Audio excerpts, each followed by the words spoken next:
اجمعین نے تو اس درجہ احتیاط فرمائی ہے کہ جہاں اپنی جان کا اندیشہ ہو، جان کو خطرہ ہو، وہاں پر بھی صریح جھوٹ بولنا گوارا نہیں کیا۔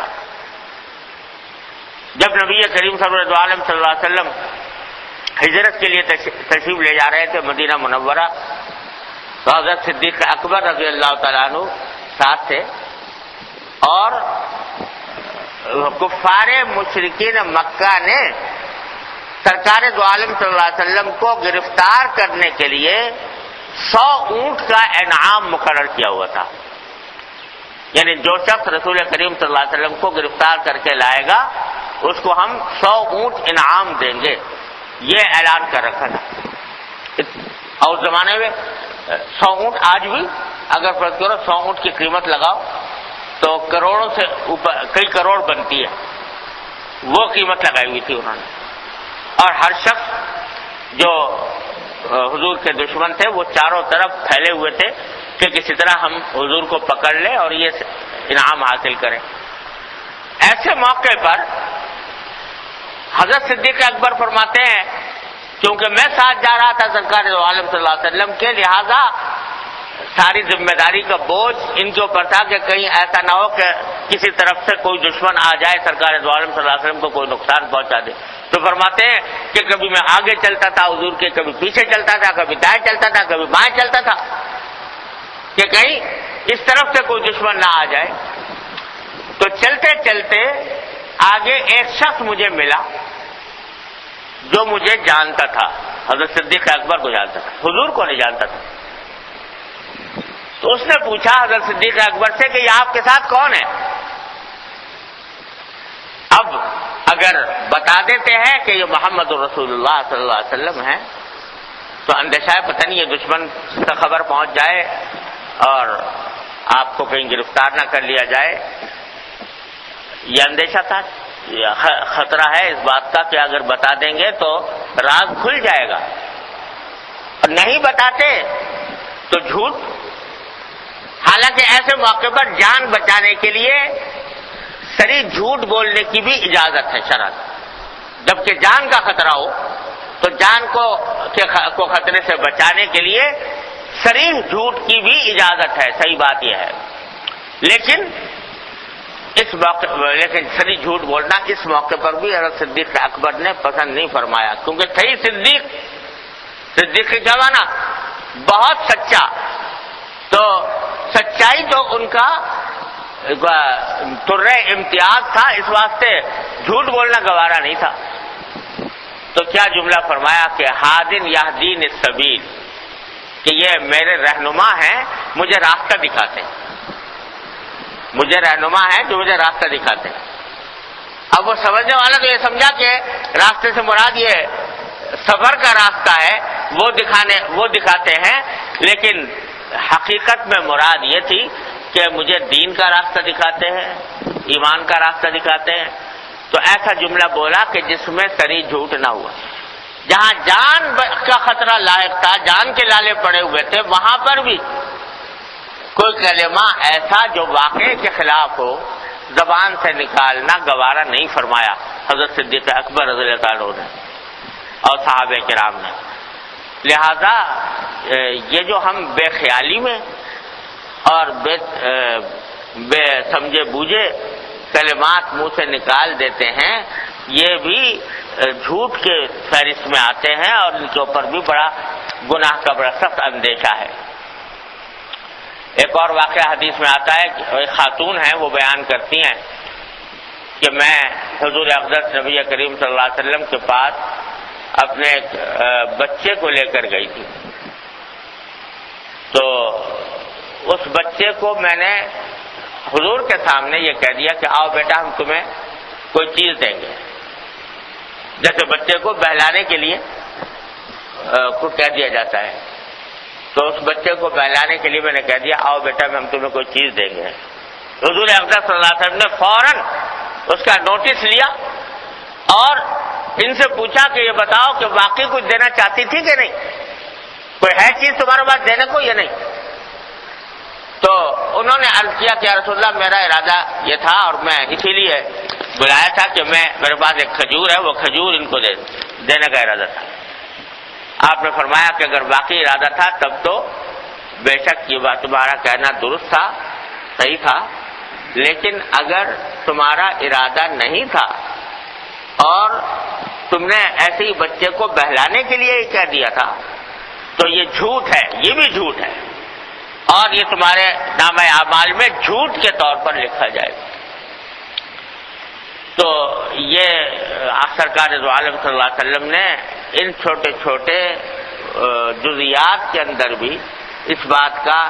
اہتمام کرنے کا حکم فرمایا کہ یہاں بھی کوئی بات ایسی نہ نکلے جو واقعے کے خلاف ہو،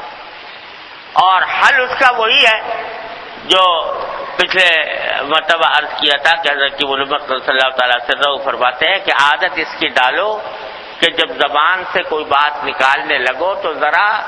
سوچ لیا کرو کہ یہ بات کہنے کی ہے یا نہیں، یہ اس میں کوئی بات خلاف واقعہ تو نہیں ہو جائے گی۔ اللہ، اسی طرح مذاق میں بعض اوقات مذاق کر رہے ہیں دوست، اب آپ بیٹھے ہوئے ہیں، دل لگی ہو رہی ہے اور اس دل لگی میں کوئی جھوٹی بات کہہ دیتے، تو حدیث میں رسول کریم سرور دو عالم صلی اللہ علیہ وسلم نے اس کے بارے میں بھی فرمایا کہ ویل کا لفظ استعمال فرمایا کہ بڑی خرابی ہے، تباہی ہے اس شخص کی جو صرف اس لیے جھوٹ بولے کہ کچھ لوگ ہنس پڑیں گے اس کی وجہ سے، محض لوگوں کو ہنسانے کے لیے اور ان کے ساتھ مذاق کرنے کی خاطر کوئی آدمی جھوٹ بولے تو یہ فرمایا ویل ہے اس کے لیے، تباہی ہے، بربادی ہے اس کے لیے، یہ الفاظ فرمائے نبی کریم صلی اللہ علیہ وسلم۔ ہم بسا اوقات مجلسوں میں بیٹھتے ہیں، ہنسی مذاق ہو رہا ہوتا ہے اور اس ہنسی مذاق میں کوئی بات منہ سے واقعے کے خلاف نکل جاتی ہے، جھوٹ ہوتی ہے، اللہ بچائے، اتنے بڑی وعید کے مستحق بن جاتے ہیں، اتنے بڑے گناہ کے مستحق بن جاتے ہیں، اتنے بڑے عذاب کے مستحق بن جاتے ہیں۔ اس کا دھیان کرنے کی ضرورت ہے۔ مذاق کرنا کوئی بری بات نہیں، مذاق کرنا اور شگفتگی کا ماحول پیدا کرنا یا ایسا ماحول پیدا کرنا جس سے سننے والے کے دل خوش ہوں، یہ کوئی ایسی بات نہیں ہے کہ جو ناجائز ہو، بلکہ اگر اس کا مقصد کسی کا دل خوش کرنا ہو تو انشاءاللہ اس کا ثواب بھی ملے گا، کیونکہ نبی کریم صلی اللہ علیہ وسلم نے فرمایا کہ اپنے کسی بھائی کا دل خوش کرنا یہ بھی صدقہ ہے، یہ بھی صدقے کا ثواب رکھتا ہے۔ تو اگر ہنسی مذاق اس لیے ہو رہا ہو تاکہ اس سے دوسرے کا دل خوش ہو تو یہ کوئی گناہ نہیں، یہ بھی ثواب ہے، اور یہ بھی سنت ہے نبی کریم صلی اللہ علیہ وسلم۔ حضور اقدس صلی اللہ علیہ وسلم کے بارے میں صحابہ کرام فرماتے ہیں کہ آپ ایسے نہیں تھے کہ بالکل خشک اور اس طرح رہتے ہوں کہ جیسے خشک لوگ ہوتے ہیں اس طرح نہیں رہتے تھے، ہمارے ساتھ گھلے ملے رہتے تھے، سرکار صلی اللہ علیہ وسلم گھلے ملے رہتے تھے، اور آپ خوش طبعی کی باتیں بھی کرتے تھے، بعض اوقات مذاق بھی آپ سے ثابت ہے، سنت سے ثابت ہے۔ ایک بوڑھی خاتون آئی حضور اقدس صلی اللہ علیہ وسلم کی خدمت میں اور آ کر عرض کیا کہ یا رسول اللہ مجھے دعا کر دیجئے کہ اللہ تعالیٰ مجھے جنت بھیج دے۔ تو آپ نے فرمایا کوئی بڑھیا جنت میں نہیں جائے گی، کوئی بڑھیا جنت میں نہیں جائے گی۔ اب وہ پریشان ہونے لگی تو آپ نے فرمایا کہ ارے بھائی، میں نے کہا بڑھیا نہیں جائے گی، جو بھی جائے گی وہ جوان ہو کے جائے گی، جو بھی جائے گی وہ جوان ہو کے جائے گی۔ اب جملہ تو مزاح کا تھا، اس سے تھوڑی دیر خوش طبعی کا ماحول بھی پیدا ہو گیا، لیکن کوئی بات خلاف واقعہ نہیں۔ فرمایا کہ بوڑھی نہیں جائے گی تو بوڑھی واقعی نہیں جائے گی، جب بھی جائے گی تو جوان ہو کر جائے گی۔ ایک صاحب آئے، انہوں نے پوچھا، انہوں نے عرض کیا کہ یا رسول اللہ مجھے ایک اونٹ دے دیجیے، مجھے کہیں سفر کرنا ہے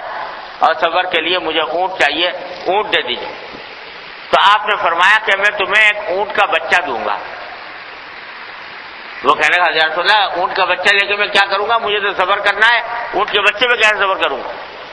تو فرمایا کہ جو اونٹ دوں گا وہ بھی کسی نہ کسی اونٹ کا بچہ ہوگا کہ نہیں. تو یہ مذاق فرمایا، اور ایسا لطیف مذاق کہ جس میں جھوٹ کا کہیں دور دور شائبہ نہیں.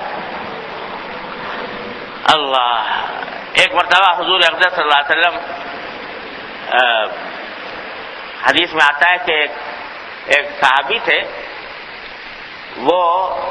دیہات میں رہتے تھے اور کبھی کبھی مدینہ منورہ آیا کرتے تھے. حضور اقدس صلی اللہ علیہ وسلم سے ملا بھی کرتے تھے، اور آپ اس سے بڑی خوش طبعی کی باتیں کیا کرتے تھے. اور تھے سیاہ فام، یعنی سارا جسم سیاہ رنگ کا تھا. تو ایک دن آپ جا رہے تھے بازار میں، حضور اقدس صلی اللہ علیہ وسلم بازار میں جا رہے تھے، اور یہاں سے یہ بھی سمجھ لیجئے کہ رسول کریم سرور دو عالم صلی اللہ علیہ وسلم کی سنت جیسے ابھی عرض کیا یہ تھی کہ یہ نہیں کہ آپ پروہت بن کے بیٹھ جائیں اور دنیا والوں کے ساتھ ملنا جلنا نہ ہو، بازار نہ جائیں. جیسے آج کل جو ایک مزاج بن گیا ہے کہ جو مقدس پیر صاحب ہے وہ ان کا بازار جانا جو ہے وہ بڑا عار ہے اور عیب ہے بازار میں جانا. اور ان کو اگر کوئی ضرورت پیش آئے تو مریدین ہیں جو ان کی ضروریات پوری کریں گے، ورنہ پیر صاحب کا بازار میں جانا یہ ان کی شان و شوکت کے اور پیرانہ شان کے خلاف ہے. تو یہ بات سنت کے مطابق نہیں ہے. انبیاء کرام کے بارے میں تو کہا جاتا ہے مال حاضل رسول یاکل الطعام ویمشی فی الاسواق، یہ پیغمبر کیسا ہے جو بازاروں میں پھرتا ہے. تو پیغمبر تو بازاروں میں بھی پھرا کرتے تھے، لوگوں کے ساتھ ملتے جلتے بھی تھے. تو حضور اقدس صلی اللہ علیہ وسلم بھی کی سنت بھی یہ تھی، آپ بھی بازاروں کے اندر تشریف لے گئے. اگرچہ یہ بھی فرمایا کہ بدترین جگہ دنیا میں بازار ہے کیونکہ اس میں گناہ بہت ہوتے ہیں. اس کے باوجود سرکار دو عالم صلی اللہ علیہ وسلم کبھی کبھی بازار تشریف لے جایا کرتے تھے، اس لیے تاکہ عام لوگوں کے ساتھ گھلے ملے رہیں، کوئی اپنی امتیازی شان نہ بنائیں. اسی لیے حضرت حاجی امداد اللہ صاحب مہاجر مکی رحمۃ اللہ علیہ فرماتے ہیں کہ ہمارے اس طریق میں، تصوف کے طریق میں، شان بنانا یہ ہمارے طریق سے بالکل دور کی بات ہے. جو شخص اپنی شان بنائے اس کو اس طریق کی ہوا بھی نہیں لگی. تو حضرت نبی کریم صلی اللہ علیہ وسلم بازار بھی تشریف لے جاتے تھے، خریداری بھی فرماتے تھے، اور لوگوں کے ساتھ اٹھتے بیٹھتے بھی تھے. تو جب بازار جا رہے تھے تو وہاں بازار میں ایک جگہ وہ صاحب کھڑے ہوئے نظر آئے. وہ اس طرح کھڑے تھے کہ حضور اکرم صلی اللہ علیہ وسلم ادھر سے تشریف لا رہے تھے، ان کی پشت حضور کی طرف تھی. تو آپ چپکے سے پیچھے سے گئے اور جا کر ان کی کولی بھری اور ان کی آنکھوں پر ہاتھ رکھ لیے اور آواز لگائی